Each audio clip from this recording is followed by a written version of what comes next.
कहानी की शुरुआत होती है सन 1962 से, जहां हमें पैसिफिक ओशन के बीचों बीच एक बहुत ही बड़ा शिप दिखाया जाता है जिसका नाम एंटोनिया ग्राजा है। इस शिप पर टोटल 600 पैसेंजर्स मौजूद हैं जो न्यूयॉर्क की तरफ जा रहे हैं। इस शिप में पार्टी चल रही होती है जहां एक बहुत ही खूबसूरत सिंगर गाना गा रही होती है और सभी लोग उस सिंगर के गाने को एंजॉय करते हुए मजे से डांस कर रहे होते हैं। शिप पर मौजूद सभी लोग बहुत ज्यादा खुश थे, लेकिन इन्हें पता नहीं था कि कुछ मिनट बाद उनके साथ कुछ ऐसा होने वाला है जिसके बारे में सोचने से भी डर लगता है। तभी हम देखते हैं कि एक आदमी इंजन रूम से एक लीवर ऊपर की तरफ उठाता है। लीवर के ऊपर उठते ही एक तेज नुकीला वायर टाइट होकर सब लोगों के आर पार चला जाता है। देखते ही देखते सब लोगों के बॉडी के 2 टुकड़े होने लगते हैं। यह एक बहुत ही दर्दनाक माहौल था जहां चारों तरफ खून ही खून फैला हुआ था। एक बच्ची जिसका नाम केटी है वो बच जाती है क्योंकि उसकी हाइट कम थी, जिस वजह से वायर उसके सर के ऊपर से होता हुआ गुजर जाता है। इसके बाद हमें 40 साल के बाद का सीन दिखाया जाता है जहां हम कुछ लोगों को देखते हैं जो एक टग बोट की मदद से एक बड़े शिप को खींच कर ले जा रहे होते हैं। तभी अचानक वो पुराना शिप डूबने लगता है। यह देखकर ग्रुप का लीडर अपनी टीम में से एक लड़की जिसका नाम मर्फी है उसे उस पुराने शिप पर भेज देता है ताकि मर्फी उस पुराने शिप को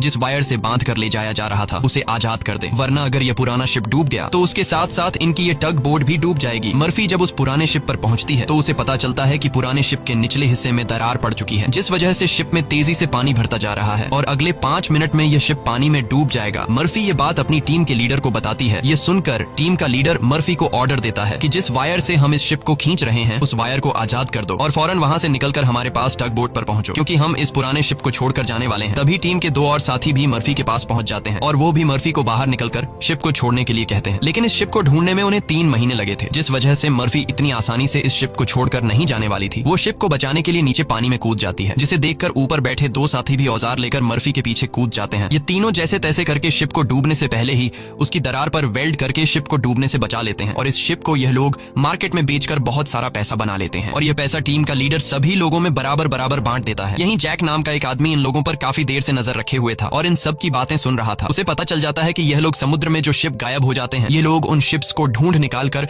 मार्केट में बेचकर पैसा कमाते हैं। जैक नाम का वो आदमी इनके पास आता है और इस टीम के लीडर को एक शिप के बारे में बताता है जिसमें खजाना छुपा हुआ है। जैक असल में उस शिप की बात कर रहा था जिसे 40 साल पहले एक अनजान आदमी ने लीवर खींचकर सब लोगों को मार दिया था। टीम के लीडर ने भी उस 40 साल पहले गायब हुए एंटोनिया ग्राजा नामी शिप के बारे में सुना था। टीम का लीडर कहता है कि इस शिप को बहुत से लोगों ने ढूंढा पर आज तक वो शिप किसी को भी नहीं मिला। जैक टीम के लीडर से कहता है कि मुझे पता है कि वो शिप समुद्र के किस हिस्से में है। अगर हम इस शिप को लाकर मार्केट में बेचेंगे तो हम रातों रात अमीर हो जाएंगे। पैसों का सुनते ही ग्रुप के सारे लोग इस मिशन के लिए तैयार हो जाते हैं और अगले ही दिन ये लोग अपने टग बोट में उस एंटोनिया ग्राजा नाम की शिप को ढूंढने निकल पड़ते हैं। कई दिनों के सफर के बाद ये लोग समुद्र के एक बहुत ही वीरान जगह पर पहुंच जाते हैं जहां टीम के एक आदमी को किसी शिप के आसपास होने का सिग्नल मिलता है। ये लोग समझ जाते हैं कि वह शिप जो आज से 40 साल पहले खो गया था वह यहीं कहीं पर है। थोड़ा ही आगे बढ़ने पर इनके सामने एक बहुत ही बड़ा शिप आ जाता है। ये वही शिप है जिसे हमने कहानी की शुरुआत में देखा था और ये शिप पिछले 40 सालों से समुद्र में गायब हो गया था। इस शिप को देखकर ये सभी लोग बहुत ज्यादा खुश हो जाते हैं और उन्हें लगता है कि इस शिप को बेचकर ये लोग माला माल हो जाएंगे। अब टीम का लीडर 2 लोगों को टग बोट में ही रहने के लिए कहता है और खुद कुछ साथियों के साथ उस पुराने शिप की जांच के लिए अंदर चला जाता है। अंदर जाते ही इन लोगों को बहुत ही अजीब सी आवाज आने लगती है जिसे सुनकर ये लोग घबरा जाते हैं। इसके बाद टीम का लीडर अपने साथियों को आगे बढ़ने के लिए कहता है। ये लोग उस आवाज को फॉलो करते हुए एक बड़ी सी घड़ी के पास पहुंचते हैं जहां ये लोग देखते हैं कि उस घड़ी का कांटा अभी भी हिल रहा है। कुछ देर बाद अचानक उस घड़ी का कांटा रुक जाता है। यह देखकर उन्हें कुछ अजीब लगता है। अब ये लोग शिप की ओर जांच करने के लिए आगे बढ़ते हैं। अंदर ये जहाज पूरी तरह से बिखर चुका था जहां सारी चीजें टूट चुकी थी और जहाज के लोहे में जंग लग चुका था। ये लोग जब आगे बढ़ रहे होते हैं तब उनका एक साथी नीचे फ्लोर टूटने की वजह से गिरने ही वाला होता है कि तभी मर्फी उसे पकड़ लेती है और जब मर्फी अपने साथी को ऊपर खींचती है तब उससे नीचे एक लड़की दिखाई देती है। ये वही लड़की है जो आज से 40 साल पहले यानी कि सन 1962 में शिप में अकेली बची थी, जिसके सिर के ऊपर से वायर गुजरा था। लेकिन हैरान करने वाली बात यह थी कि 40 साल बाद भी उसकी उम्र उतनी ही थी, जिसका मतलब यह है कि यह उस लड़की की आत्मा है। मर्फी उस लड़की को जब दोबारा देखती है तो वह लड़की अचानक कहीं गायब हो जाती है। अब ये लोग जैसे तैसे करके अपनी साथी को ऊपर की ओर खींच देते हैं। यहाँ मर्फी को कुछ समझ नहीं आता कि उसने जो देखा वह सच था या फिर कोई वहम, लेकिन यह सब देखकर मर्फी बहुत ज्यादा डर जाती है। अब यह शिप बहुत ही ज्यादा बड़ा था, इसलिए ये लोग इसे और एक्सप्लोर करने लगते हैं और चलते चलते शिप के मेन कैबिन तक पहुंच जाते हैं जहां जांच करते हुए उन्हें एक डिजिटल वॉच मिलती है। ये देखकर ये लोग कंफ्यूज्ड हो जाते हैं क्योंकि आज से 40 साल पहले इस तरह की डिजिटल वॉच नहीं हुआ करती थी और इस वॉच को देखकर ये लोग समझ जाते हैं कि जरूर हमसे पहले भी यहाँ कुछ लोग आ चुके हैं। इसके बाद ये सब वापस अपने टग बोट पर आते हैं और टीम का लीडर डिसाइड करता है कि अगले दिन हम इस शिप को टग बोट से बांध कर ले जाएंगे। अगली सुबह उन्हें पता चलता है कि शिप में एक बहुत बड़ा होल है जिसकी वजह से धीरे धीरे शिप पानी में डूब रहा है। टीम का लीडर कहता है कि इस हालत में शिप को टग बोट से बांध कर ले जाना नामुमकिन है क्योंकि शिप में ढेर सारा पानी जमा हो चुका है। पानी की वजह से शिप का वजन कई गुना बढ़ चुका है, इसीलिए इस पुराने शिप को टग बोट से बांधकर ले जाना एक बेवकूफी होगी। अब ये लोग डिसाइड करते हैं कि पहले हम शिप के होल को वेल्ड करके बंद करेंगे और फिर शिप के अंदर मौजूद सारा पानी निकालकर इसे टग बोट से बांध कर ले जाएंगे। कैप्टन की बात सबको ठीक लगती है, जिसके बाद ये सभी अपने अपने काम पर लग जाते हैं। कुछ साथी शिप के होल को रिपेयर करने में लग जाते हैं और कुछ शिप के अंदर मौजूद खजाना ढूंढने में लग जाते हैं। मर्फी खजाने की जांच में आगे बढ़ते हुए एक स्विमिंग पूल के पास पहुंचती है। स्विमिंग पूल को देखकर वह हैरान रह जाती है, क्योंकि स्विमिंग पूल पर ढेर सारे गोलियों के निशान थे। अब वह स्विमिंग पूल से जब ऊपर की तरफ आ रही होती है,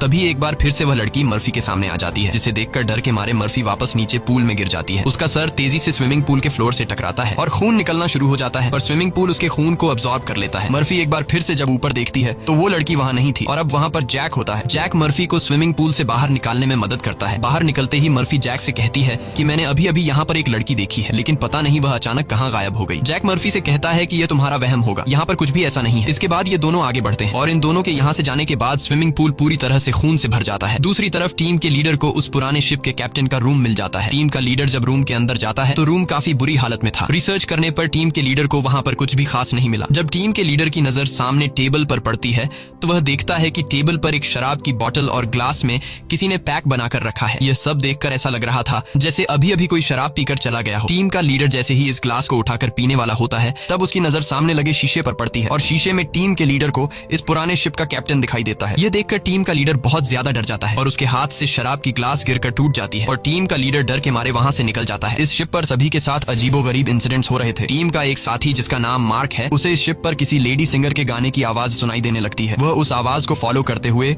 शिप के ग्राउंड एरिया में पहुंच जाता है, जहां पर वह लेडी सिंगर भी मौजूद होती है। ये वही सिंगर थी जिसे हमने कहानी की शुरुआत में देखा था। दूसरी तरफ मर्फी और जैक आगे बढ़ते हुए लॉन्ड्री रूम से बाहर जाने वाले गेट को जैसे ही खोलते हैं, तभी अंदर जमा हुआ सारा पानी उनके ऊपर आ जाता है, जिसमें कई सारे लोगों की डेड बॉडीज थीं। मर्फी और जैक डर के मारे वहां से आगे बढ़ने लगते हैं। आगे बढ़ते हुए उनके सामने एक कैबिन का दरवाजा खुलता है। अंदर जाने पर जैक को एक बहुत ही लग्जरी कार मिलती है, जिसे देखकर वह बहुत खुश होता है, पर मर्फी को यहाँ कुछ गड़बड़ महसूस होता है, इसलिए वह जल्दी ही यहाँ से निकलना चाहती थी। तभी एक दूसरे रूम से उन्हें कुछ हिलता हुआ नजर आता है। जब ये दोनों उस चीज के करीब आते हैं और उसके ऊपर रखा हुआ सामान हटाकर देखते हैं तो उनकी आंखें खुली की खुली रह जाती हैं, क्योंकि वहां पर सोने से भरा हुआ एक बॉक्स पड़ा था। ये देखकर मर्फी अपने बाकी साथियों को तुरंत बुला लेती है और जब सब यहाँ पहुंचते हैं तो सामान हटाने पर उन्हें इसी तरह के 9 बॉक्स मिलते हैं और हर एक बॉक्स में 28 गोल्ड प्लेट्स पड़ी हुई थी, जिसे देखकर सभी की खुशी का ठिकाना नहीं रहता, क्योंकि ये सभी रातों रात अमीर हो गए। इतने बड़े खजाने को ढूंढने के बाद ये लोग डिसाइड करते हैं कि इस शिप को यहीं छोड़ देंगे और सिर्फ सोना यहाँ से लेकर जाएंगे। इसके बाद ये लोग सारा का सारा गोल्ड अपने टग बोट पर रख देते हैं और अब ये लोग यहाँ से निकलने की तैयारी करते हैं। टग बोट को चलाने वाला कैप्टन बोट को स्टार्ट करने के लिए इंजन की सफाई करने लगता है और तभी हमें दिखाया जाता है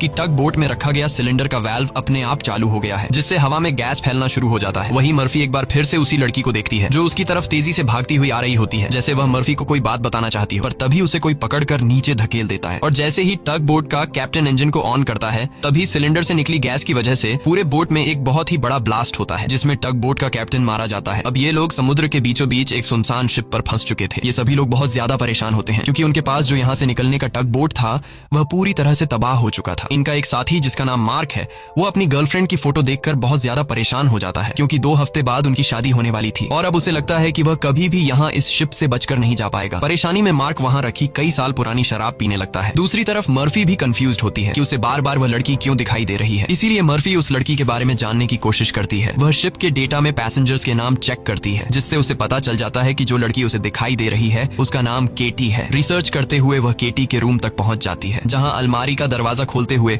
उसे केटी का ढांचा मिल जाता है, जिसे देखकर मर्फी बहुत ज्यादा डर जाती है। फिर जैसे तैसे करके मर्फी खुद को संभालती है और उस ढांचे के गले में लटके लॉकेट को उतार कर देखती है, जिसमें उस छोटी लड़की के पेरेंट्स की फोटो थी जो उसके पीछे ही खड़ी थी। उसे देखकर मर्फी को एक जोरदार झटका लगता है। केटी कहती है कि वह लॉकेट बंद मत करना, क्योंकि बहुत साल बाद मैं अपने मॉम डैड को देख रही हूँ। मर्फी को अब भी यकीन नहीं हो रहा था कि वो एक मरी हुई लड़की से बात कर रही है, पर जब वह लॉकेट को केटी के हाथ में देने लगती है तो लॉकेट केटी के हाथ से आर पार चला जाता है और अब जाकर मर्फी को यकीन हुआ कि यह लड़की कोई इंसान नहीं बल्कि एक आत्मा है। केटी मर्फी को बताती है कि इस शिप पर और भी कई सारे लोगों की आत्मा कैद है और तब तक यह सोल यहाँ से आजाद नहीं हो सकती जब तक उस आदमी को न मारा जाए जो लोगों की आत्मा को यहाँ पर कैद करता है। मर्फी केटी से पूछती है कि कौन है वो आदमी जिसने तुम्हें और बाकी लोगों की आत्माओं को यहाँ कैद कर रखा है। केटी जैसे ही मर्फी को उस आदमी के बारे में बताने वाली होती है, तभी अचानक छत पर कुछ अजीब से कीड़े निकलने लगते हैं, जिसे देखकर केटी बहुत ज्यादा डर जाती है और वह मर्फी से कहती है कि जल्द से जल्द इस शिप से तुम लोग निकल जाओ वरना तुम लोग मारे जाओगे। इसके बाद केटी गायब हो जाती है। दूसरी तरफ मार्क पूरी बोतल पीने के बाद उसे चक्कर आने लगा। उसके आसपास पड़े सभी टेबल और चेयर्स हिलने लगते हैं। देखते ही देखते सब कुछ रिपेयर होकर नया हो गया और आज से 40 साल पहले जो लोग इस शिप में मारे गए थे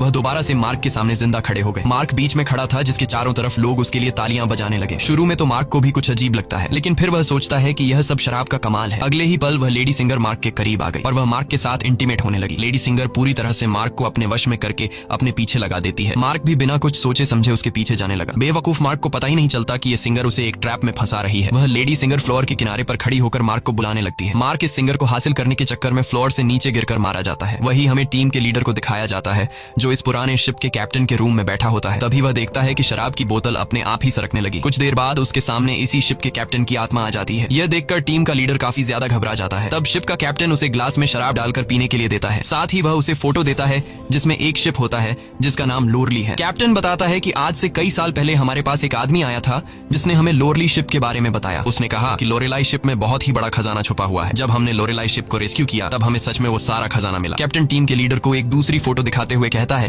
कि ये वो आदमी है जिसने हमें लोरेलाई शिप का बताया था। टीम का लीडर उस आदमी की फोटो देखकर उसके गले में सांसें अटक जाती हैं क्योंकि वह आदमी कोई और नहीं बल्कि जैक था और यह फोटो 40 साल पुरानी थी। 40 साल गुजरने के बाद आज भी उसकी उम्र में कोई बदलाव नहीं हुआ। वह फोटो में बिल्कुल वैसा ही दिख रहा था जैसे 40 साल पहले दिखता था। अब टीम का लीडर समझ जाता है कि जैक कोई इंसान नहीं बल्कि एक भूत है। ये सब समझते ही टीम का लीडर जल्द ही अपनी टीम को इस शिप से निकालना चाहता था। वह जल्दी से अपने साथियों को ढूंढने लगता है पर तभी उसके सामने उसका वही साथी आ जाता है जो टग बोट में गैस खुलने की वजह से ब्लास्ट में मारा गया था। दरअसल ये ब्लास्ट में मारे जाने वाले आदमी की आत्मा होती है जो टीम के लीडर को मारने के लिए आगे बढ़ता है। लीडर उससे खुद को बचाने के लिए भागता है लेकिन तभी उसके सामने मर्फी आ जाती है। अब ब्लास्ट में मारा जाने वाले आदमी की आत्मा तो गायब हो जाती है पर टीम के लीडर को मर्फी का चेहरा उसी ब्लास्ट में मारे जाने वाले साथी की तरह दिख रहा होता है जो कुछ देर पहले भूत बनकर उसके पीछे आ रहा था। इसीलिए टीम का लीडर मर्फी को भूत समझकर उसके ऊपर हमला कर देता है पर मर्फी खुद को बचाने के लिए उसके पैर को घायल कर देती है। लेकिन इससे टीम के लीडर का ज्यादा कुछ नहीं बिगड़ता। वह दोबारा से मर्फी पर हमला करने के लिए खड़ा होता है। इससे पहले कि वह मर्फी को मार पाता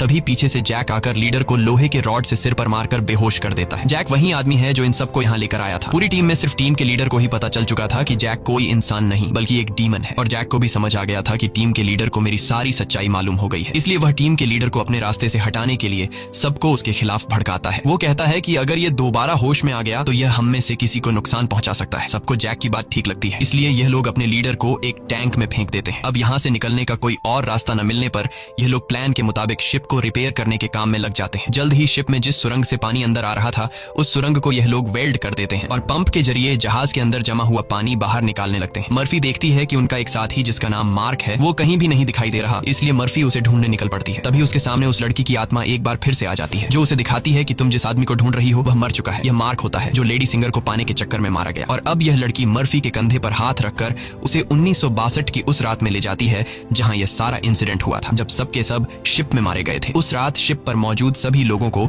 बहुत ही बेरहमी से मारा गया था और यह सब एक ग्रुप कर रहा था जिसका मकसद था इस शिप पर मौजूद सारा गोल्ड चुराना। इन लोगों ने कुछ लोगों को खाने में जहर मिलाकर मार डाला, कुछ लोगों को वायर से काटकर उनके 2 टुकड़े कर दिए और कुछ को गोलियों से छलनी कर दिया गया। इनके कहर से केटी भी नहीं बच पाई। उन्होंने केटी को उसके रूम में ले जाकर फांसी पर लटका दिया। इन सब के पीछे थी वही लेडी सिंगर जिसने गोल्ड लूटने के लिए यह पूरा प्लान बनाया था और अपने लोगों की मदद से उसने शिप पर मौजूद सभी लोगों को मार डाला। अब सारा गोल्ड उनके कब्जे में था। शिप का ऑफिसर भी लेडी सिंगर से मिला हुआ था। लेडी सिंगर के एक इशारे पर वह अपने ही साथियों को मार देता है लेकिन जैसे ही वह मुड़ता है लेडी सिंगर उसे भी गोली मार देती है। लेडी सिंगर को लगता है कि सारा गोल्ड अब उसी का हो चुका है क्योंकि शिप पर मौजूद सभी लोग मारे जा चुके थे। लेकिन यही एंट्री होती है एक ऐसे आदमी की जो इस पूरे गेम का मास्टरमाइंड था और वह लोहे की चेन से लेडी सिंगर को लटकाकर मार देता है। मर्फी केटी की मदद से ये सब देख रही होती है और तभी वह इस गेम के मास्टरमाइंड को भी देख लेती है जिसे देखकर मर्फी शॉक हो जाती है क्योंकि वो आदमी कोई और नहीं बल्कि जैक है जो इन्हें गोल्ड का लालच देकर यहाँ पर लेकर आया क्योंकि शिप में छेद हो चुका था और शिप धीरे धीरे पानी में डूब रही थी। इसलिए शिप को बचाने के लिए कुछ ऐसे लोगों की जरूरत थी जो शिप को डूबने से बचा सके। इसलिए जैक ने चालाकी से इन्हें यहाँ लाया। अब शिप पूरी तरह से ठीक हो चुकी थी इसलिए जैक को अब इन लोगों की कोई जरूरत नहीं थी और अब वह इन सबको भी मार देगा। यह सब समझते ही मर्फी को याद आता है कि हमने जैक की बातों में आकर अपने लीडर को टैंक में बंद कर दिया था। अब मर्फी अपने लीडर की जान बचाने के लिए उसके पास दौड़ कर जाती है, लेकिन अब टैंक में पानी भरने की वजह से लीडर की मौत हो गई होती है। मर्फी अपने लीडर को बचाने के लिए टैंक का कांच तोड़ने की कोशिश करती है, पर टैंक का कांच बहुत ही मजबूत था, इसलिए लाख कोशिश करने के बावजूद भी लीडर को बचा नहीं पाती। इसके बाद मर्फी अपने एक साथी के पास आती है जिसका नाम डॉज है। मर्फी डॉज को जैक की सारी सच्चाई बता देती है और कहती है कि जैक तुम्हें जहां भी नजर आए उसे शूट कर दो, मैं अपने एक और साथी को ढूंढने जा रही हूँ। मर्फी के जाने के कुछ देर बाद जैक डॉज के सामने आ जाता है, जिसे मर्फी ने कहा था कि जैक जहां भी नजर आए उसे शूट कर दो। डॉज जैक से कहता है कि यहीं पर खड़े रहो और अपनी जगह से हिलना मत। ये सुनकर जैक समझ जाता है कि मर्फी ने इसे मेरी सारी सच्चाई बता दी है। तब जैक डॉज को बातों में उलझाकर डॉज से बंदूक छीनने की कोशिश करता है, लेकिन डॉज जैक की होशियारी समझ जाता है और वो फौरन जैक पर बंदूक की गोली चला देता है, जिससे जैक दूर जा गिरता है। जिसके बाद डॉज जैक के पास आता है और देखता है कि जैक मारा जा चुका है। यह देखकर डॉज वहां से चला जाता है, लेकिन हम देखते हैं कि जैक अभी भी मरा नहीं है। दूसरी तरफ मर्फी अपने जिस साथी को ढूंढने गई थी, मर्फी को पता चल जाता है कि वो पानी में मारा गया है। अब डॉज के अलावा मर्फी के सारे साथी मारे जा चुके थे, इसलिए मर्फी डिसाइड करती है कि वो इस पूरे शिप को तबाह कर देगी। जिसके बाद मर्फी शिप के हर एक कोने में बॉम्ब फिट करने लग जाती है और तभी उसके पास डॉज आ जाता है। डॉज मर्फी को बताता है कि मैंने जैक को मार दिया। ये सुनकर मर्फी कहती है कि जैक नहीं मरने वाला है, क्योंकि जैक कोई इंसान नहीं बल्कि एक डीमन है, इसलिए हमें यह पूरी शिप ब्लास्ट करनी होगी ताकि जैक हमारी तरह और किसी इंसान को यहाँ लाकर न फंसा सके। और जैक ने जितने भी सोल्स को इस शिप में कैद कर रखा है वो सभी आजाद हो जाएंगे। डॉज यहाँ पर गुस्से से मर्फी को समझाता है कि हमें शिप को ब्लास्ट नहीं करना चाहिए, क्योंकि इस तरह से शिप में रखा सारा गोल्ड बर्बाद हो जाएगा और हमें बिना गोल्ड हासिल किए खाली हाथ घर लौटना होगा। मर्फी कहती है कि यह गोल्ड दरअसल जैक का एक चाल है जो हम यहाँ से कभी भी नहीं ले जा पाएंगे, इसलिए मुझे हर हाल में यह शिप ब्लास्ट करनी होगी। अब जैक समझ जाता है कि मर्फी किसी भी हाल में नहीं मानने वाली, इसलिए जैक अपने असली रूप में आ जाता है, जिससे हम समझ जाते हैं कि जैक ने डॉज को भी मार दिया था। जैक उसे बताता है कि तुम्हारा और मेरा काम एक ही है, जिस तरह से तुम समुद्र में फंसी हुई शिप्स को जमा करती हो उसी तरह से मैं सोल्स को जमा करता हूँ। पहले मैं भी इंसान था, लेकिन मैंने बहुत पाप किए जिसके बदले मुझे यह काम दिया गया, और अब मैं सोल कलेक्टर हूँ जिसके लिए मुझे शिप की जरूरत है और मैं नहीं चाहता कि तुम इस शिप को ब्लास्ट करो। जैक मर्फी को एक चांस देता है, वो कहता है कि जाओ, मैं तुम्हें नहीं मारूंगा, लेकिन बदले में तुम्हें इस शिप को ब्लास्ट नहीं करना होगा। पर मर्फी उसकी बात नहीं मानती, जिसके बाद जैक एक लोहे के रॉड से उस पर हमला कर देता है, जिससे मर्फी नीचे गिर जाती है। अब जैसे ही जैक मर्फी को मारने के लिए आगे बढ़ता है, तब मर्फी एक तीर चलाकर उस बॉम्ब वाले रिमोट पर निशाना लगाती है और खुद फौरन पानी में कूद जाती है। जिसके बाद शिप में एक बहुत बड़ा ब्लास्ट होता है। ब्लास्ट की वजह से शिप पानी में डूबने लगती है और मर्फी पानी के अंदर शिप के नीचे फंस चुकी होती है। अब उसे बाहर निकलने का कोई रास्ता नहीं दिखता और उसकी सांसें भी फूलने लगती हैं। पर तभी वहां पर केटी की आत्मा आती है जो मर्फी को हाथ से पकड़कर ऊपर का रास्ता दिखाती है। तब मर्फी देखती है कि जैक ने जितने भी सोल्स को कैद कर रखा था वो सभी सोल्स आजाद हो गई हैं। मर्फी बड़ी मुश्किल से ऊपर सरफेस पर आ जाती है और वो देखती है कि शिप में जितने भी सोल्स थे वो सब अपनी असली दुनिया में जाने लगे हैं। दरअसल यहाँ जितने भी सोल्स थे वो सभी जैक के गुलाम थे, सिर्फ केटी की सोल उसकी गुलाम नहीं बन पाई, क्योंकि केटी की सोल पवित्र थी, जिस वजह से जैक उस पर ज्यादा कंट्रोल नहीं कर पा रहा था। इसीलिए केटी की सोल बार बार मर्फी की मदद कर रही थी। यहाँ मर्फी एक बॉक्स के सहारे समुद्र में तैरती रहती है और तभी वो एक शिप तक पहुंच जाती है, जो शिप उसे रेस्क्यू कर लेता है। जब उसे पोर्ट पर लाया जाता है तो वो अपनी एम्बुलेंस से देखती है कि जैक अभी भी जिंदा है और शिप का जितना भी गोल्ड था वो उस गोल्ड को एक दूसरे शिप में ट्रांसफर कर रहा है, ताकि उस गोल्ड के लालच में वो और भी लोगों को मार सके और उनकी आत्माओं को कैद कर सके। इसी के साथ ये कहानी खत्म हो जाती है। अगर आपको हमारी वीडियो अच्छी लगी हो तो हमारे चैनल को सब्सक्राइब और वीडियो को लाइक जरूर कीजिएगा।